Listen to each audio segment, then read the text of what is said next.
Kevin Helsper. Super excited to have you on the first full-length episode of Anchored in Leadership podcast. And, I think about it, and we started working together in 2005, 18 years ago. And I would love to hear from you what you learned in that journey of 18 years. It's awesome. First of all, thanks for having me. 18 years, what did I learn? I would say it was a progression and going from, a young person into a man. I mean, I started off, I was single, no kids, fresh out of school. And then I came and worked for you. And, now I have 3 kids, I'm married, and I've been in the business for 18 years and learned a ton of life lessons, just a ton. So a lot of your leadership lessons have rubbed off on me in a positive way, a real positive way.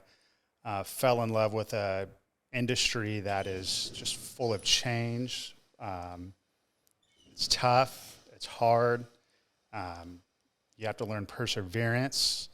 You have to have a little bit of grit to make it through. You got to be sharp. You got to be crafty. You got to be good with people.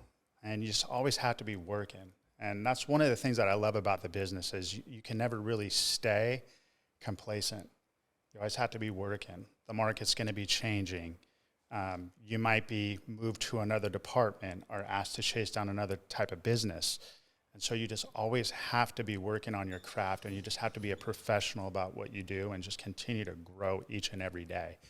And with that, it's exciting. Yeah. It's definitely an industry that you have to continually evolve from. And one of the things that I want you to kind of touch on, from 2005 to 2008, I would take that and kind of compare that from 2020 to present.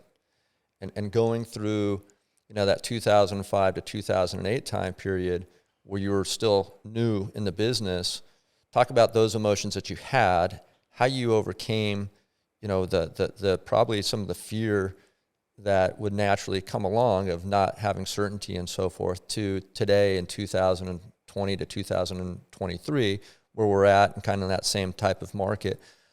What did you learn from that previous market, and how would you also be able to pass on some wisdom that to others who are newer in the industry to kind of encourage them to lean into this market and stay true to working in this industry? Sure.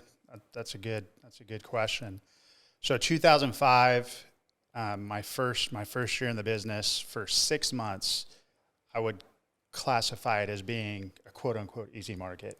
And by that, I just mean there was a lot of people looking to borrow money. Right. And that lasted for about 6 months. And then it got significantly harder from about that point all the way through 2008.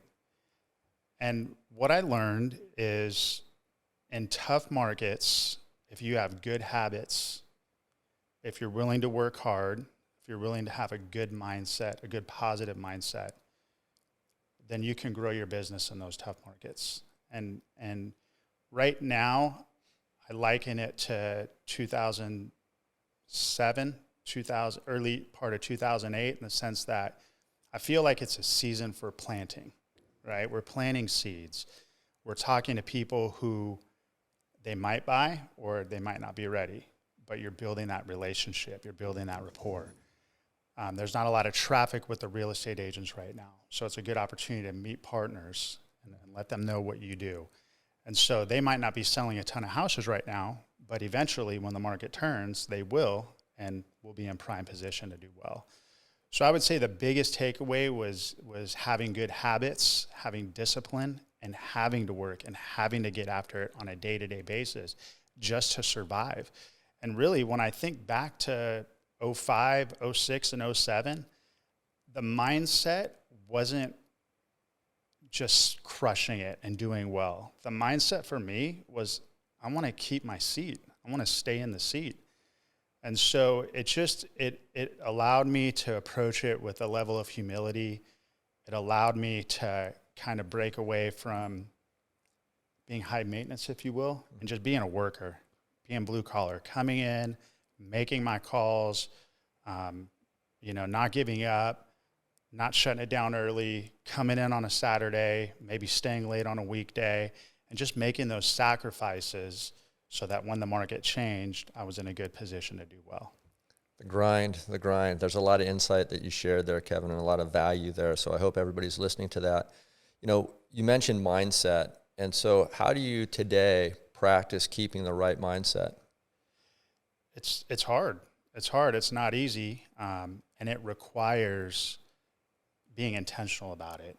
And so I'm not saying that I'm 100% with this, but I try on a daily basis to have a routine of waking up, journaling, not just thinking through my gratitudes, but actually writing them down. Writing them down, reflecting on them, and then revisiting them as I go through my week and my month. So I'd say having that discipline to get in the journal. I'm big on reading. I get inspiration from a lot of different areas, but I'm an introvert, so I naturally gravitate towards reading. I love to read. I love to read good books. I love to be in the Bible on a daily basis. And that's where, if I can start my day on the right foot, if I can get that encouragement, if I can get that influence of positivity, and then I start my day with a level of momentum to go out there and take on whatever challenges I have. Yeah, I love that. I think morning routines and setting your mind with gratefulness in the morning is a massive, massive impact. Looking back at those 18 years, is there anything that you would change? That's a good question. The only thing that I would change is I would look back, and if I had something that didn't work out, I wouldn't have let it affect me so much. So like when I first started off, rejection used to hit me hard. I didn't understand closed doors. I didn't understand what it meant. And I would oftentimes take those personal.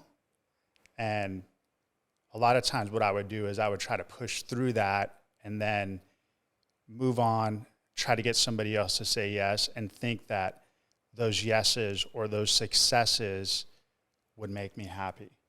And one of the things that I wish is I just wish I had an understanding of things not working out, because it can cut into your happiness in life, and it can make what you do not as rewarding as it should be, and how you feel about it. And so I would just say handling the adversity a little bit better, not chasing perfection, really leaning into progress and appreciating the progress, and understanding that it's necessary and not trying to shortcut that or wish to a certain level of success. Just really be in that process, take my progress when it comes to me in a positive manner, and not let the defeats go to my heart. Yeah, that's great insight. The no's are really where we learn more about ourselves and more about, it really makes you dive into your craft, right? Absolutely. And then also just the no's and just personal life as well, or the challenges in personal life. That's where we grow the most. And so great insight there.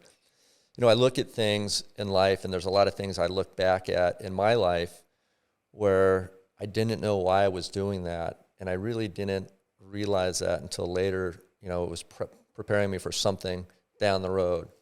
And so I look at this with you, because I know when you were younger, you played baseball, and you also coached hitting in baseball. How has that helped you when you stepped into a leadership role? Good question. So baseball is a sport that requires a ton of focus, a ton of detail. You have to really master what you do. And you don't just master it from a physical aspect, you master it from a mental aspect. So you not only have to train your body up for baseball, but you have to train your mind up.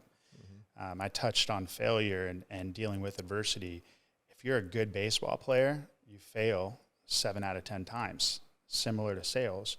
So I think as far as leadership and mortgage and tying the two together, I would say it's just being as prepared as possible. Really leaning into having a process, committing to that process, and then also having the discipline to look at the process and find ways where you can maybe make it a little bit better or be a little bit more efficient at it.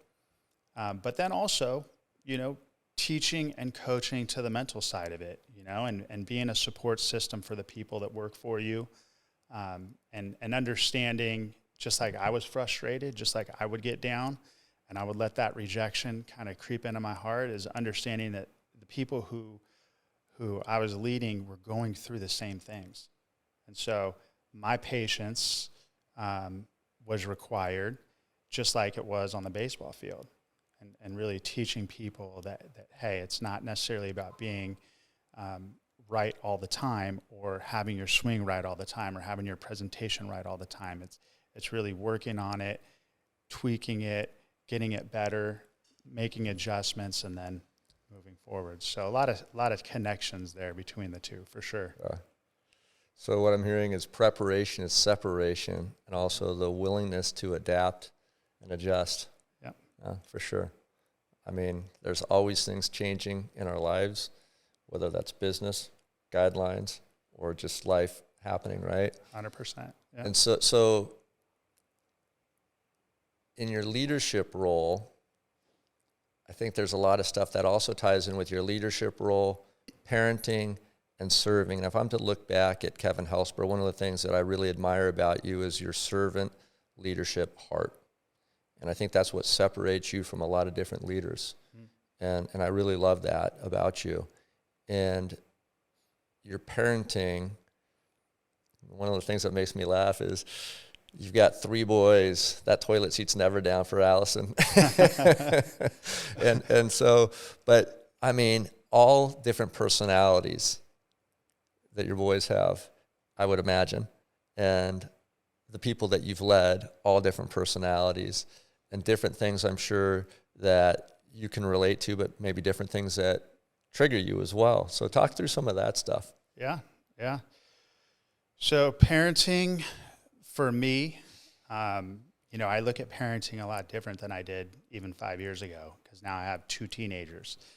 And when you have 2 teenagers, it changes your perspective on it, humbles you, and it does open your eyes to some blind spots that you have, absolutely.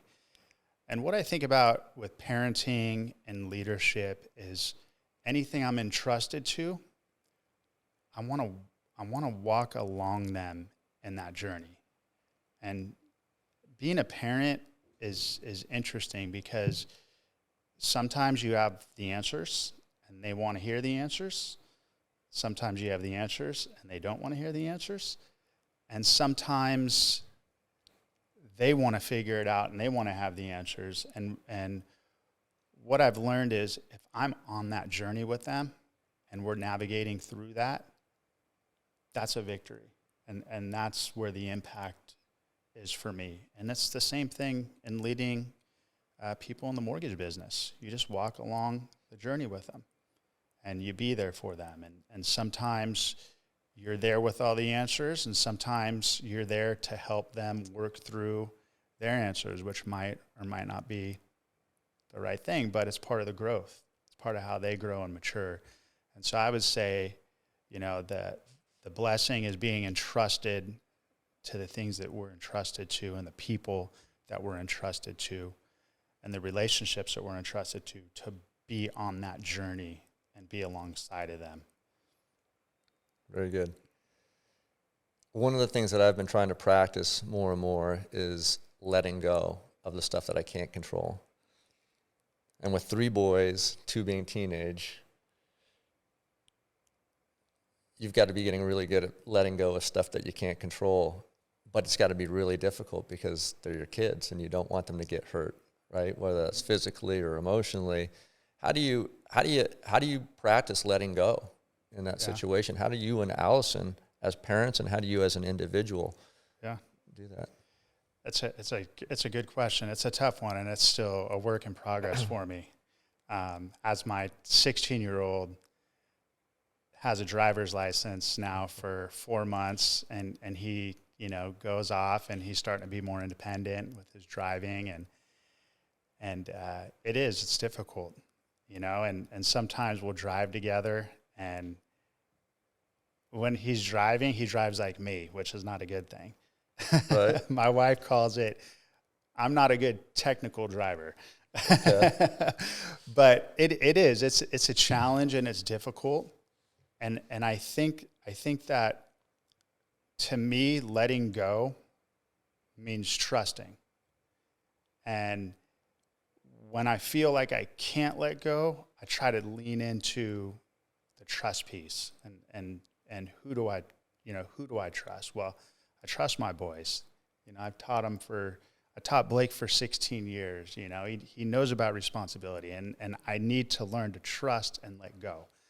And then also, I'm learning as a believer to trust more in God at the same time.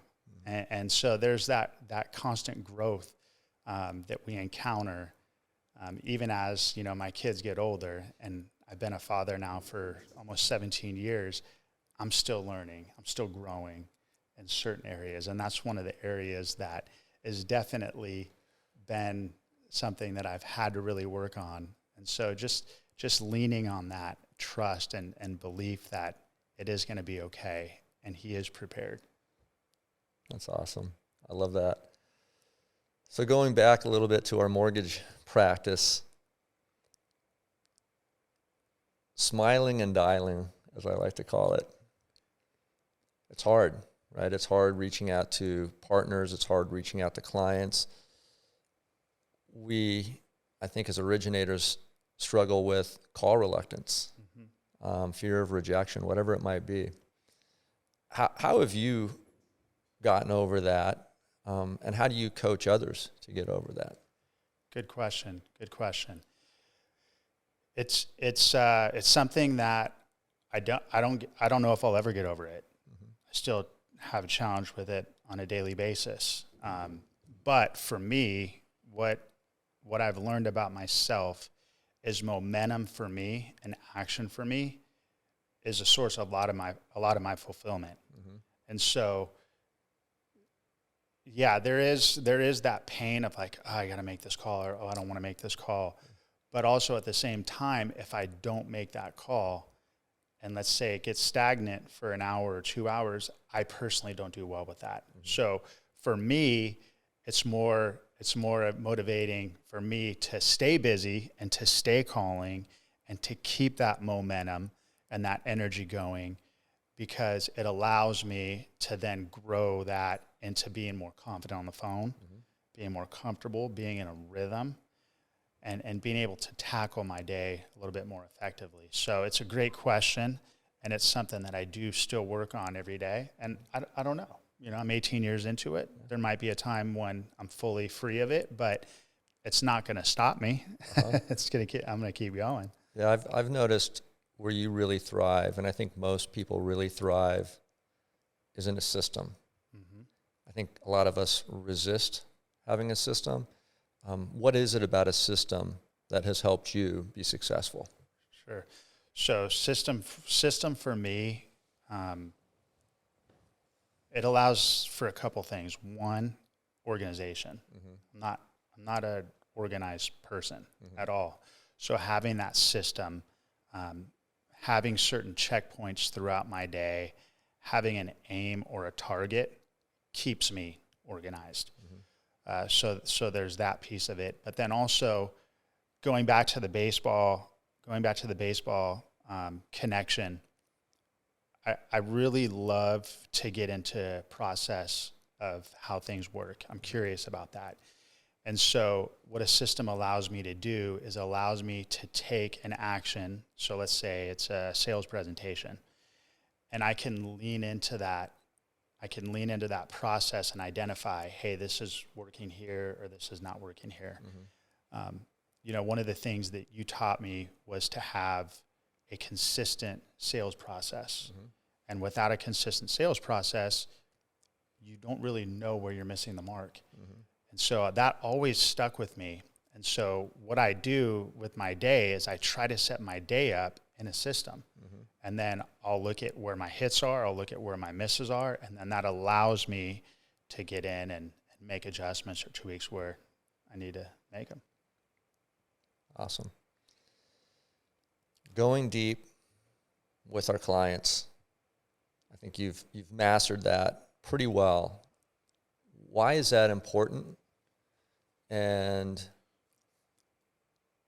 after the why, how do you break through some of the resistance that people will put up the wall to going deep? So let's hear about the why first.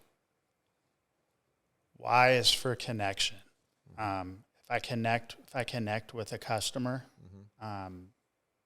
it's going to make what we do more fulfilling. It's going to give us a greater opportunity to serve the client the best way possible.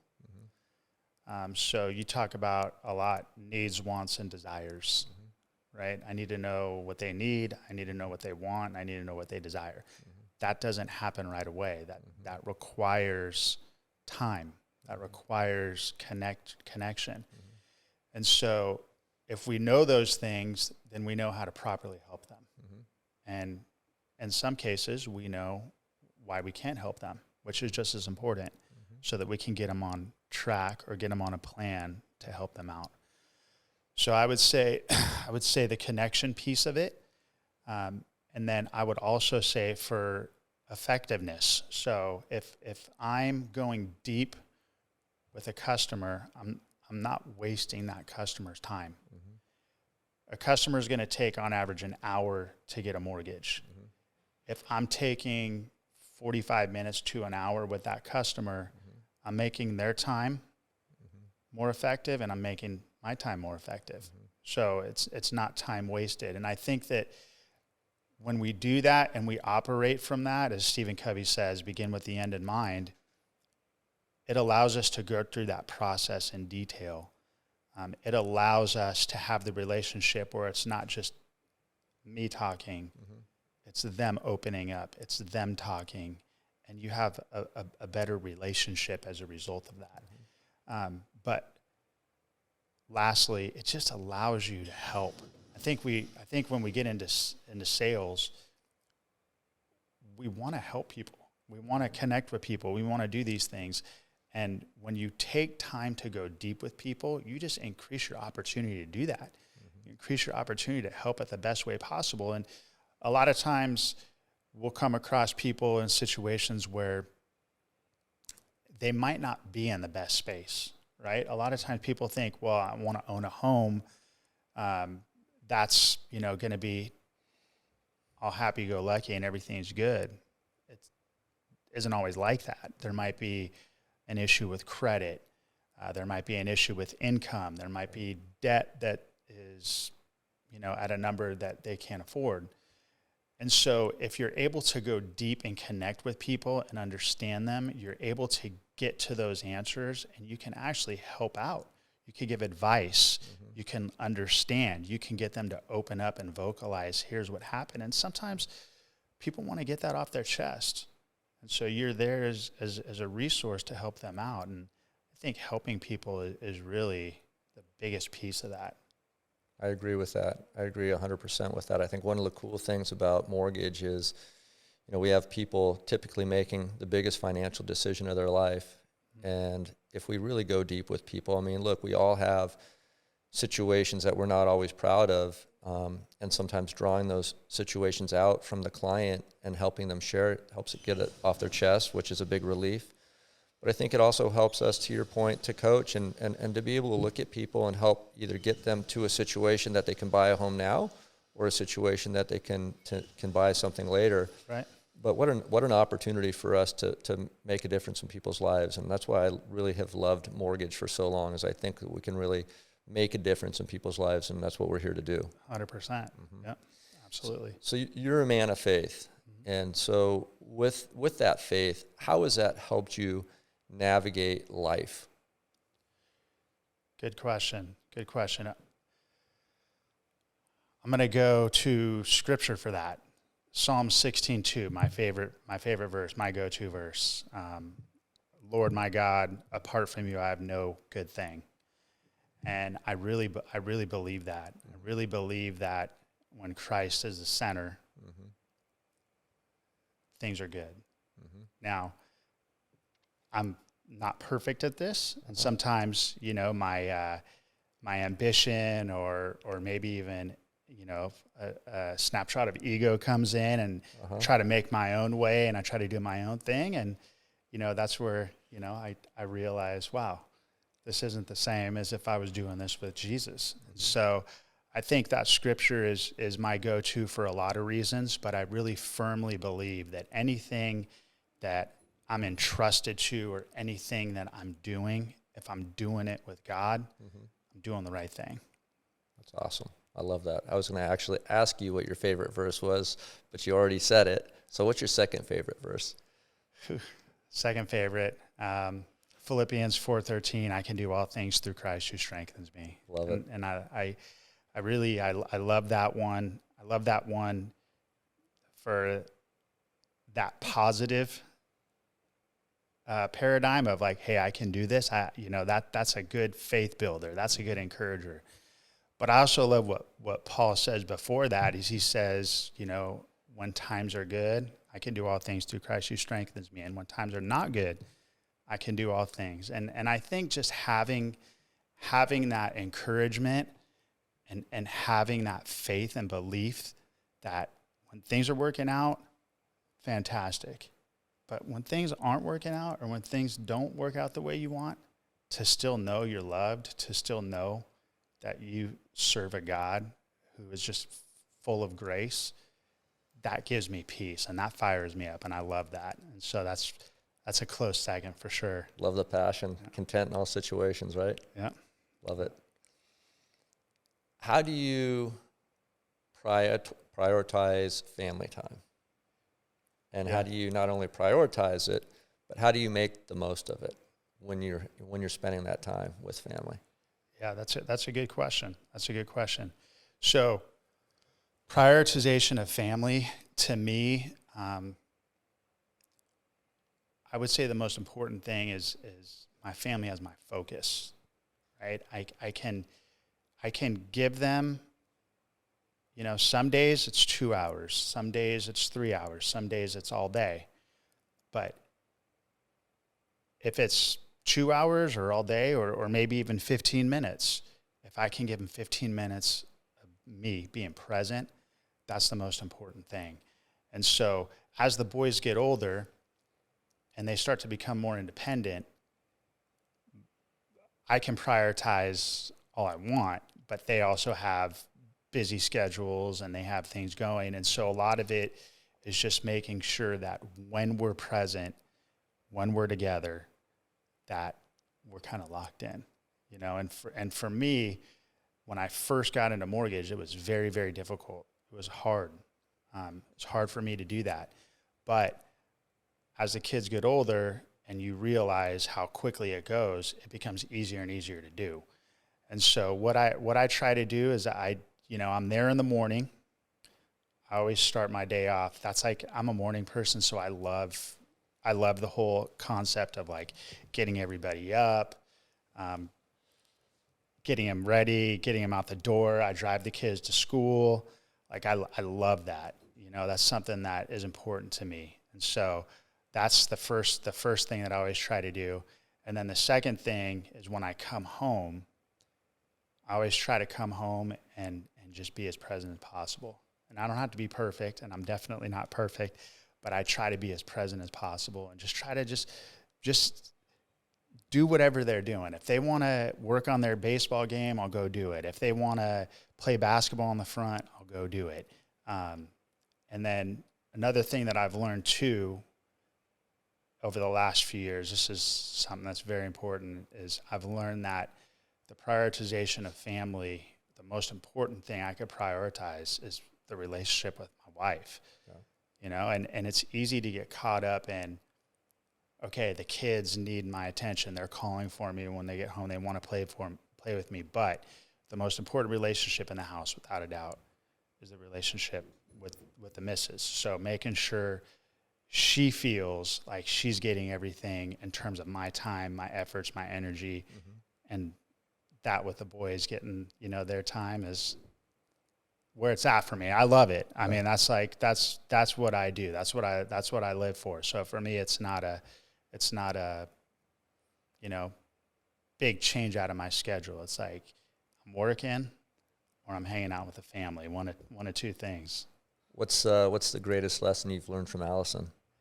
Greatest lesson that I've learned from Allison. Allison is a perfect complement to me in the sense that I'm more of a person who's going to say yes to everything. And she is very good about what to say no to. And she's one of the few people that I fully trust. And one of the things that I've learned from her is she has good discernment on people and situations. And she's very good. She's very good at telling people no and setting boundaries and setting clear boundaries, but with love. She's not rude or mean about it, but she does have a voice. And so I would say one of the things I've learned from her is how to balance grace and truth, and not being a people pleaser. And she's very good at that. Very good at that. What about from your boys? What's the greatest lesson you've learned from your boys? Greatest lesson I've learned from my boys. I would say the greatest lesson that I've learned is that, and I get this from the kids, is they always look at the positive. They're always positive, right? And they forget stuff so quickly. So like if they have a, you know, bad interaction with a friend of theirs, they don't hold on to it. It's like it happens, they move on. 2 days later, they're hanging out. They just have a short memory with those things. What a great lesson that is, right? Yeah, and they have fun. I mean, they're full of joy. You know, I mean, that's one of the reasons I love being around them is their joy is infectious, and they see things just differently than adults, and they got that quick release of anything that's bad. You know, It's super cool to be around. That's awesome. So one of the things that has always made me laugh is that you laugh really easily. And so it's always made me think I have a good sense of humor because you laugh so easily. And I was thinking about that the other day. And I think what it is you're just a really good active listener. And I've noticed that with just other people, of just being able to listen and to hear them, and for them to feel heard, and not like you feel like you have to give an answer or anything like that. Where did you learn active listening like that from? Good question. So my grandma is going to get the credit on that. So let me start here. My great grandma, 95% deaf. My grandma, close to that, at 14. And we have, you know, in our family we have a lot of people who are either deaf or hard of hearing. Okay. So my grandma was one of my all-time favorite people. Her and I were very close, and she's deaf. She can't hear. So for her to communicate, she communicated by speaking and by listening, but by reading lips. That's how she could have a conversation. And I'll never forget when I was at her funeral, I got to speak at her funeral, and I said, and everybody there could agree with me, that she was the best listener. And even though she couldn't hear, because she would sit and just lock in and really fight to understand what she would say. And you could see it in her, like she wanted to know what was going on. She, like, you could just feel it. And I think that, you know, watching, not only, you know, interacting with her, but watching her interact with other people like my mom, I mean, they would sit like this for hours and just have conversation and laugh and do all those things. So I would say that I picked it up from her. Very cool. And her ability to listen and her ability to really genuinely fight. I guess the best way to say it, you got to fight to understand what the person's saying because she can't hear. It wasn't like she could passively listen. It's like it's an intentionality that went with it. Yeah, very cool. I learned a lot from my grandma as well, one of my favorite people of all time. Yeah. So as you mentioned your grandmother's funeral, it makes me think of legacy. Mm-hmm. What legacy do you want to leave behind? Good question. Good question. Legacy I want to leave behind is I want to leave behind that I was a good father, a good husband, and whatever I did it with love. Mm-hmm. Very cool. Love conquers all. Yeah. At closing, what would you share as an encouragement to everyone out there? My encouragement is a couple things. One,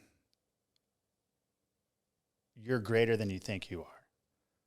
So I think that people, people are naturally a little bit too hard on themselves, and then we live in a critical world. I think people just knowing that you're not only enough, you're better than. And I think that that's important. Also, I think it's important that people know that if there's something on your heart and something you want to do, God put it there for a reason. And so if there's a doubt, it's going to work out. If God put it there, he's going to see it to fruition. I love that. I agree wholeheartedly with that. We all have greatness in us for sure. Mm-hmm. We all have a purpose and pursue that purpose. I love that. Kevin, thanks so much for being here. No worries. Thanks for having me. I'm super stoked to have had this time, and hopefully you all saw Kevin's wisdom there, and thank you for listening to the Anchored in Leadership podcast.